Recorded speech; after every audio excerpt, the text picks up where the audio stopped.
So this session, Gracie and I are just working on our directionals. I haven't worked them in a good bit, but we have worked them before, so this is not anything new.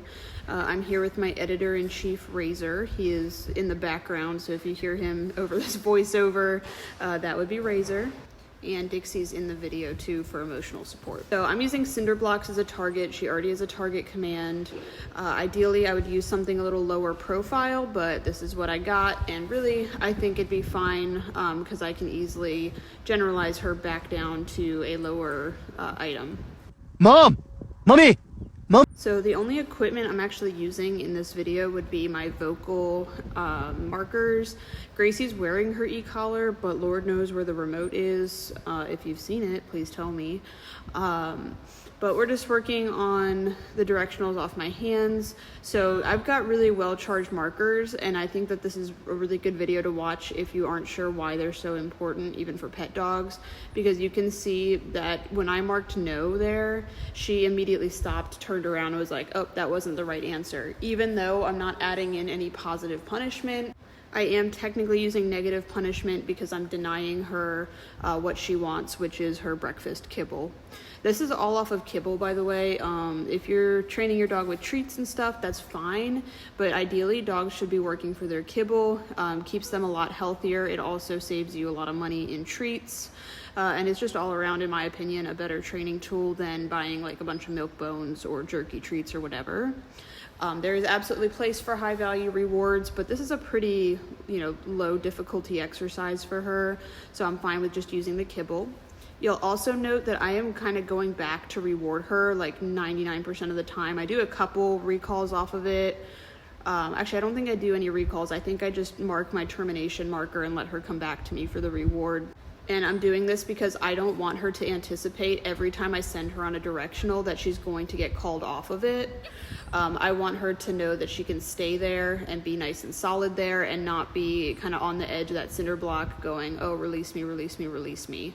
Then I dropped some food, so she just got to clean that up. Target. Yes. Loose. Every time I heel in a video, I think that my arm is nice and neutral, and this is like an absolute pet peeve of mine. My arm is very much not neutral. It is definitely way out to the side there. I kind of wanted to post this video pretty unedited because I want you guys to see that I absolutely do make mistakes. I absolutely have bad habits. I'll out myself right now. My bad habits are definitely the arm out thing, and then I tend to like to walk around with my hand in my treat pouch because it's warm in there. So I do make mistakes, and my dog also makes mistakes too. So it's totally normal on the internet when, we're posting dog videos and client videos and all that stuff. Obviously, I'm not going to post a whole lot of the bad reps. That doesn't look great on me. And no one really wants to watch your dog screw up an exercise 6 times before they get it right. But I do want to be transparent and say, even though we don't always post those things, it happens. And it's nothing to get upset about. I just kind of act like nothing big is occurring. I let her know that that's not the right decision, and then we go back to working it.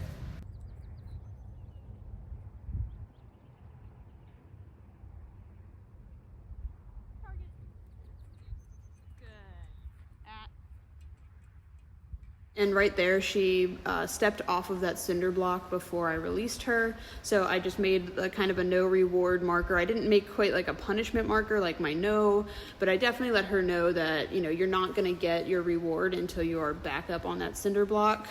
Now, if I could do that moment again, I would not be walking towards her still while I marked it. But again, everyone makes mistakes, and we all are humans and dogs and animals, and you can't be perfect every single time, but boy, should we try.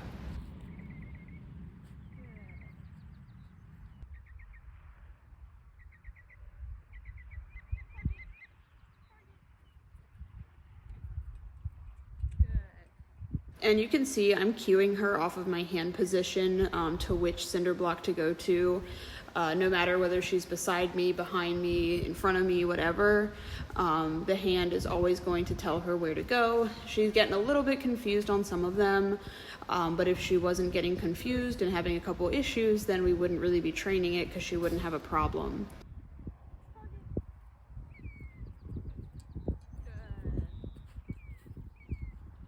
This arm thing is sincerely bothering me. I recalled her into a heel to sit, and my arm is like flopping out.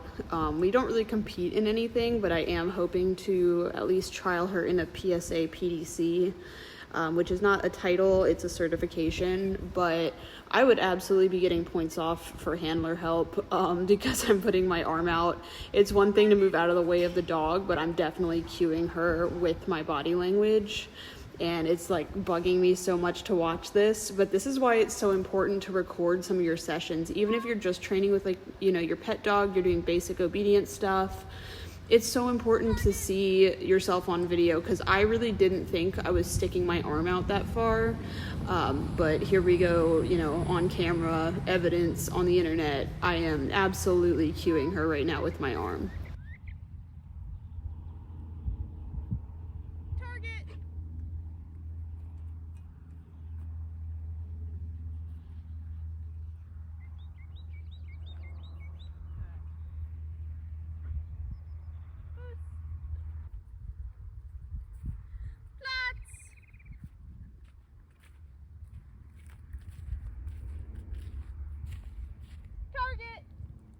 And I genuinely don't know why my face always looks like I'm having a bad time. I promise you, this is like one of my favorite things ever, is just going out and training dogs.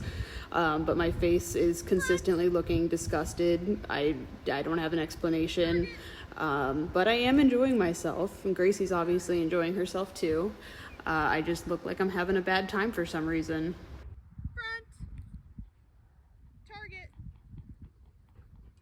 And you really don't need to be working towards any titles or certifications to train stuff like this. Like, Gracie knows so much stuff literally just for fun. Even if we do trial in the PDC and everything goes great, there's actually no reason for her to have a front. In PSA, you can recall to a front, but most people will recall into the heel position, which is what I would most likely do with her, because that is definitely her stronger recall. As far as precision accuracy goes, I just taught her the front because it looks cool, and I like doing cool stuff with my floppy-eared dog, because I feel like there's not a whole lot of floppy-eared dogs out there that have absolutely crazy badass obedience. I mean, there's definitely some, but most of the time you're seeing people's border collies and Malinois and German shepherds doing all this stuff, and any dog can do it. It's all about harnessing the drive, creating a good communication system with your dog through markers, and knowing how to shape behaviors through rewards and things like that.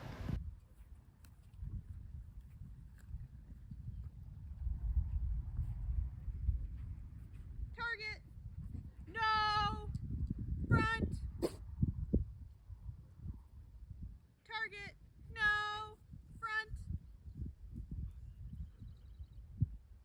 Target. And this is absolutely the point in this session that one more rep kind of got me a little bit. Everyone falls into the, oh, one more rep trap, and the dog's getting a little bit tired and stuff starts looking sloppy. But I really wanted to work her through the little trouble spot she was having with that brick on your right, my left in the video.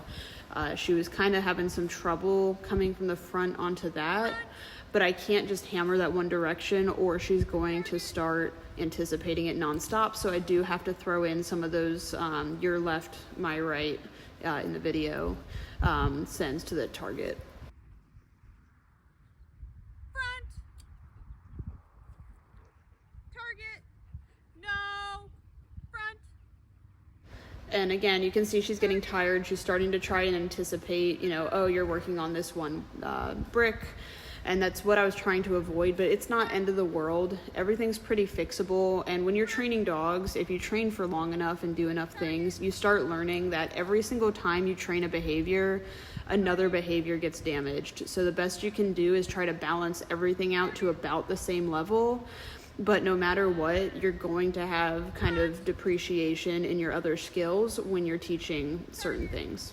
No. Front. Target. Good.